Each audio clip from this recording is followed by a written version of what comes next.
Fraud and identity theft are real threats to your money, but with a few simple steps, and these are the basics, you can protect yourself from being a victim. In this video, I'll show you what to look out for, how to stay safe, and what action you need to take to safeguard your finances, your money. From phishing scams, and that's not the phishing variety, that's the PH phishing, P-H-I-S-H-I-N-G. From phishing scams to credit card fraud, your money is at risk. And it's not just a feeling, it's a reality of living in today's world. But you don't have to live in fear of fraud. I'll cover the common scams targeting you, how to spot them, and the best ways to protect your information so you can keep your money safe. Let's start with some of the most common frauds. Phishing, and again, not the phishing, not that variety, the P-H-I-S-H-I-N-G variety. This happens when someone sends you an email or a message pretending to be a legitimate company, trying to trick you into revealing personal details. Then there's credit card fraud. Criminals can use stolen credit card details to make purchases for themselves online or in store. And of course there's identity theft. This occurs when someone uses your personal information to open accounts and make purchases in your name. And this doesn't have to be just purchases. They might open credit cards or take out loans in your name. The number one key to avoiding these scams is awareness. If something feels off, it probably is, and it's worth checking. Here are a few simple but powerful steps you can take.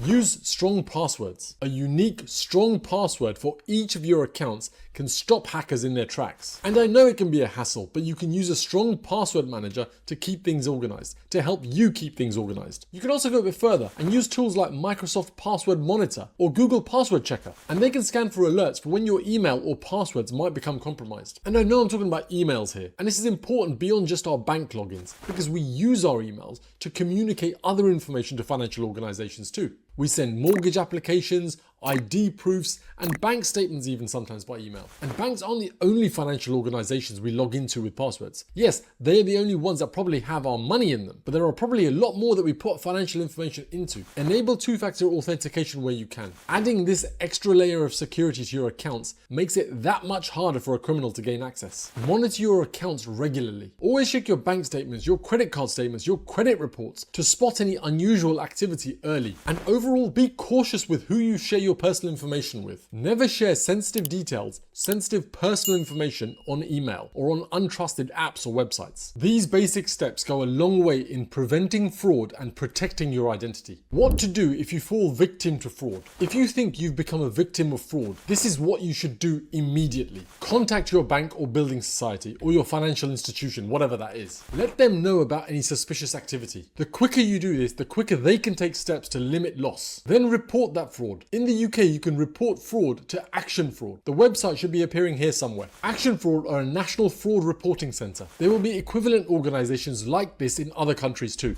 So if you're not in the UK, search those out and report it there. And check your credit report regularly. Keeping an eye on your credit report can help you spot unusual activity that might indicate that you're a victim of identity theft. And despite some clever marketing from some organisations, you don't have to fork out a fortune to get your credit report. In some cases, you can get that for free. In other cases, it might have cost you a few pounds. But you certainly don't need to subscribe to a monthly service to get this. For a monthly subscription, you might get add-ons, but you don't strictly need them to keep an eye on your credit report. Remember, if you think you're a victim of fraud, the faster you act, the better your chances of minimizing any damage. Fraud and identity theft can feel overwhelming, but with a little knowledge and some proactive steps, you can protect yourself and your money. Keep your information secure, stay a little cautious online, and act quickly if something goes wrong, or even if you have a suspicion that it might have. Fraud and identity theft are clearly huge things that you need to be cautious of, but there are also huge money traps, some hidden in plain sight, that can silently drain your bank account. If you want some practical, actionable insights in how to spot